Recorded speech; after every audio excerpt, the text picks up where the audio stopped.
Ease of doing business यानी कारोबार करना कितना आसान है, इसकी हर साल वर्ल्ड बैंक रैंकिंग जारी करता है। इसका मकसद ये पता लगाना है कि किस देश में कारोबार करना कितना आसान है। अब वर्ल्ड बैंक की ईज ऑफ डूइंग बिजनेस की रैंकिंग में भी गड़बड़ी हो गई है। वर्ल्ड बैंक ने पिछले 5 साल की ईज ऑफ डूइंग बिजनेस की रैंकिंग की समीक्षा का फैसला किया है। साथ ही अक्टूबर में आने वाली ईज ऑफ डूइंग बिजनेस की रैंकिंग पर फिलहाल रोक लगा दी गई है। चीन, अजरबैजान, यूएई और सऊदी अरब की ओर से वर्ल्ड बैंक को दिए आंकड़ों में गड़बड़ी पाई गई है।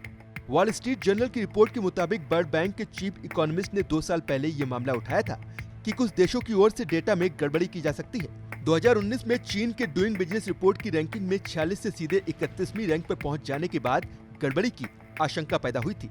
वर्ल्ड बैंक ने माना है कि डूइंग बिजनेस 2018 और 19 की रिपोर्ट में गड़बड़ी की गई है। रिपोर्ट प्रकाशित करने के लिए जो तरीका अपनाया गया है उससे आंकड़े मेल नहीं खा रहे हैं। वर्ल्ड बैंक ने इस मामले की जांच शुरू कर दी है। जिन 4 देशों के डेटा में गड़बड़ी मिली है उनकी री रैंकिंग जारी की जा सकती है। ईज ऑफ डूइंग बिजनेस की रैंकिंग 10 इंडिकेटर्स पर प्रदर्शन के आधार पर तय की जाती है।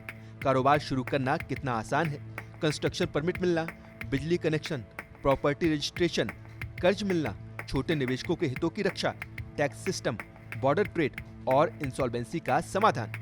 इन सभी इंडिकेटर्स पर प्रदर्शन के आधार पर ईज ऑफ डूइंग बिजनेस की रैंकिंग तय होती है। भारत की ease of doing business ranking में पिछले कुछ वर्षों में जबरदस्त सुधार आया है। कारोबारी साल 2020 में भारत की रैंकिंग 14 रैंक ऊपर उठकर 63 पर पहुंच गई है, जबकि इससे पहले कारोबारी साल 2019 में भारत की रैंकिंग 77वीं थी। पिछले 3 साल में ease of doing business ranking में सुधार करने वाले देशों में भारत टॉप 10 देशों में शामिल है। अब पिछले 5 साल की रैंकिंग की जांच के बाद पूरी उम्मीद है कि भारत की रैंकिंग में काफी सुधार आ सकता है।